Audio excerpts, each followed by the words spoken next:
ప్రస్తుతం ఆంధ్రప్రదేశ్ రాష్ట్రంలో జరుగుతున్న తాజా రాజకీయ సమీకరణాలు మరలా వైఎస్ఆర్సీపీ అధికారంలోకి వస్తుందా లేదా మనతో మాట్లాడడానికి పెన్మలూరు ప్రజల నుంచి తనకంటే ఒక ప్రత్యేకమైన స్థానం ఏర్పరచుకొని గ్రామ సర్పంచ్గా కొనసాగుతున్న లింగాల భాస్కర్ మనతో ఉన్నారు.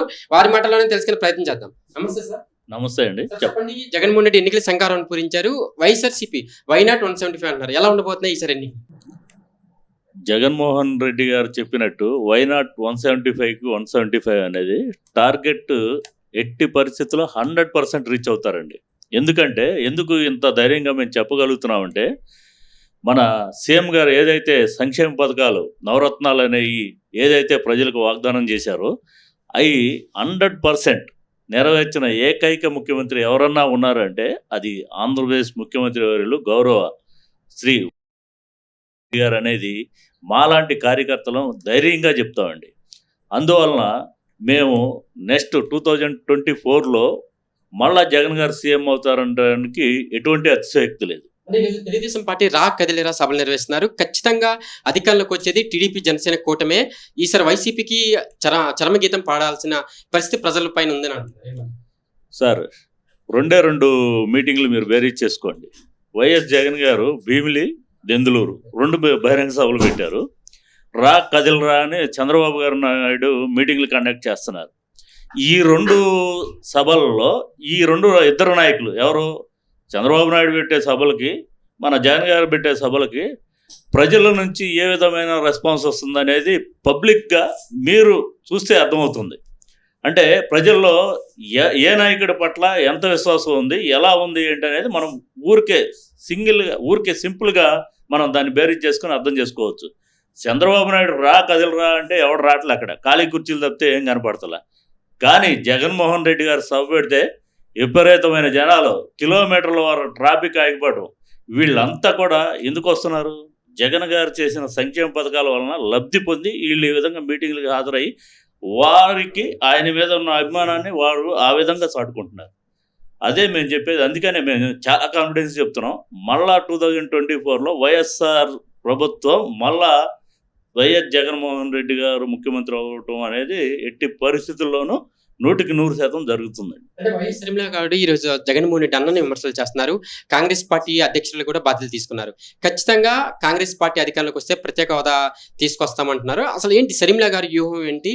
జగన్మోహన్ రెడ్డి విమర్శలకు కారణం సార్, ఆవిడ గురించి మాట్లాడేంత నాదైతే కాదు. కానీ ఒకసారి మనం తెలంగాణలో చూసుకుంటే, తెలంగాణలో ఆవిడ వైఎస్ఆర్ తెలంగాణ పార్టీ అని పెట్టారు.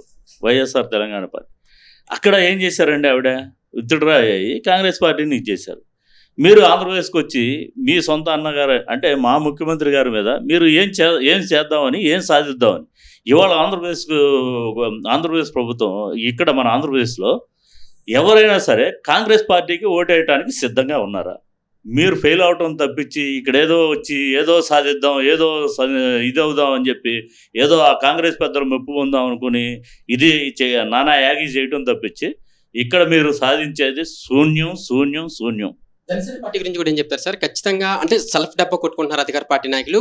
వాళ్ళ అధికారంలోకి వస్తారంటున్నారు. కానీ ప్రజలు మాత్రం మా కూటమి పైన ప్రజలు ఆధారపడి ఉన్నారు. ఖచ్చితంగా మేము అధికారంలోకి వస్తామంటున్నారు టీడీపీ జనసేన.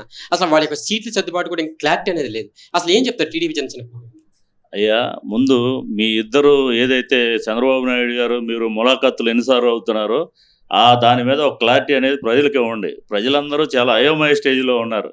అంటే అయోమయ స్టేజ్ అంటే అసలు వీళ్ళిద్దరు పొత్తు ఎంతవరకు వస్తుందని, అంతేగాని జగన్ గారిని ఏదో మీ ఇద్దరు ఓడదీసి ఒరగబెడతారనేది కాదు. అసలు మీరు ఎంతవరకు సక్సెస్ అవుతారనేది ప్రజలు ఆలోచిస్తున్నారు. అసలు మీరు సక్సెస్ అవటం అంటే మీకు ఇంతవరకు ఒక క్లారిటీ లేదు. ఎవరికి ఎన్ని సీట్లు ఇవ్వాలి, ఎవరు ఎక్కడ పోటీ చేయాలి ఏంటి అనేది. మీరు మళ్ళీ పబ్లిక్ని కన్ఫ్యూజ్ చేస్తా మేమేదో చేస్తాం, మా గవర్నమెంట్ వస్తుంది, ఏదో దింపుడు కళ్యాణ ఆశలు ఉంటారు చూసారా, అటువంటివి పెట్టుకుని ఉన్నారు. అది ఎట్టి పరిస్థితుల్లోనూ జరగదు. జనసేన, టీడీపీ, బీజేపీ, ఇంకా కాంగ్రెస్, ఈ తొత్తులు ఎన్ని పార్టీలు కలిసి వచ్చినా సరే మాదంతా ఒక్కటే, సింహం సింగిల్గానే వస్తుంది. గవర్నమెంట్ 2024 వైఎస్ జగన్మోహన్ రెడ్డి గారే మళ్ళా ముఖ్యమంత్రి ఏపీకి, ఆంధ్రప్రదేశ్కి. జోగి రమేష్ గారి గురించి ఏం చెప్తారు? ఇన్ఛార్జిగా బాధ్యతలు తీసుకున్నారు, ప్రస్తుతం మంత్రిగా కూడా ఉన్నారు. అంటే జోగి రమేష్ గారి గురించి పెన్మలూరు సర్పంచ్గా ఇక్కడ ఆయన గెలుపు అవకాశాలు ఎలా ఉండబోతున్నాయి, ఏం చెప్తారు ఆయన? నాకు తెలిసి సీఎం గారు మంచి క్యాండిడేట్ని సెలెక్ట్ చేసి ఇక్కడ వేశారు. వెళ్ళే ముందు ఆయనతో ఒక మాట చెప్పారని చెప్పి మాకు జోగి రమేష్ గారే ఒక మీటింగ్లో చెప్పారు. ఏమని, అన్న నిన్ను పెరంలూరు వేస్తున్నాను, అక్కడ పోటీ చేసేది బోడే ప్రసాద్ కాదు, శారద గారు కాదు, చంద్రబాబు నాయుడే వస్తాడనే ఆలోచనలో నిన్ను అక్కడికి వేస్తున్నా. నువ్వు అక్కడికి వెళ్ళి మన చంద్రబాబు నాయుడు ఇంటి మీదకి వెళ్ళటం కాదు, రేపు చంద్రబాబు నాయుడిని ఢీ కొట్టాలన్నా సరే నువ్వే సమర్థుడు అని నేను ఇక్కడికి పంపిస్తున్నా, దానికి కరెక్ట్ అయిన పర్సన్ నువ్వే అని చెప్పేసి నిన్ను ఇక్కడ పంపిస్తున్నాను. నువ్వు కరెక్ట్గా కంపల్సరీ పెరంలూరు కాన్స్టిట్యున్సీలో విజయం సాధించి నా దగ్గరికి రా అని చెప్పేసి ఆయన చెప్పాడని చెప్పి మాకు జోగి రమేష్ గారు ఒక మీటింగ్లో చెప్పారు. 100% నేను చెప్తున్నాను, పెరంలూరు నియోజకవర్గంలో బడుగు బలహీన వర్గాలు ఎవరైతే ఉన్నారో, ముస్లిం మైనారిటీ సోదరులు ఎవరైతే ఉన్నారో వాళ్ళందరూ కూడా వైఎస్ఆర్సీపీ తరపునే ఉన్నారు. జోగి రమేష్ గారు పక్షానే నిలబడి ఉన్నారు. జోగి రమేష్ గారిని బంపర్ మెజార్టీతో గెలిపించి మళ్ళీ ఇక్కడ పెరంలూరు నియోజకవర్గ ఎమ్మెల్యేగా ఆయనే అవుతారని చెప్పి గట్టిగా చెప్తున్నాను. చెప్పండి సార్, ఇన్ఛార్జీలు మారుస్తున్నారు, ఇన్ఛార్జీల మార్పు అనేది కరెక్ట్ నిర్ణయం అంటారా, లేదంటే మొదటికి మోసం వచ్చే అవకాశం ఉందా? ఏం చెప్తారు ఒక స్థానం నుంచి వేరే స్థానం బదిలీ చేయడం? అంటే ఇక్కడ ఎలా ఉంటుందంటే ఇన్ఛార్జీలు మారటం అంటే సమీకరణాలను బట్టి. ఇప్పుడు ఒక రాజకీయ పార్టీ ఉందండి, వారికంటూ కొన్ని సమీకరణాలు ఉంటాయి. ఎక్కడ ఏ అభ్యర్థి అయితే ఇక్కడ ఇతను గెలవగలుగుతాడు అనేది వాళ్ళకున్న సర్వేలు కానివ్వండి, వాళ్ళకున్న పల్స్ని బట్టి ఇక్కడ ఈ అభ్యర్థి అయితే గెలవగలుగుతాడు అనేది వాళ్ళ సర్వేల ప్రకారం, వాళ్ళకున్న రిపోర్ట్ ప్రకారం వాళ్ళు చేంజ్ చేయగలుగుతున్నారు. దాన్ని మార్చేశారో ఇక్కడ ఏదో అయిపోద్ది వీళ్ళు గెలవరు అనేది అనుకోవడం తప్పు. గవర్నమెంట్ ఇప్పుడు ఒక పార్టీ అధ్యక్షుడు ఉన్నారండి, ఆయన పార్టీ నాయకుల్ని మారుస్తున్నారంటే తెలివి తక్కువతనంగా ఏం మార్చరు. ఇప్పుడు ఒక సీటు పోతున్నా వాళ్ళకి చాలా ప్రతిదీ కూడా చాలా వాల్యుబుల్. అలా అని ఏ ఆలోచన లేకుండా ఇలా క్యాండిడేట్లు మార్చడం అనేది జరగదు. అంటే పలానా చోట పలానా అభ్యర్థి సమన్వయకర్తగా ఉన్నాడు అంటే అతను గెలుపు గుర్రాల్లో ఎక్కే అవకాశం, ఇతను గెలుస్తాడనే నమ్మకం ఉండబట్టి అక్కడ ఆ క్యాండిడేట్ని వేస్తున్నారు.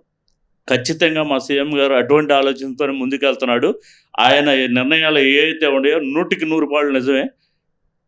గ్యారంటీగా 175కి 175 గెలుస్తూ తీరుతాం.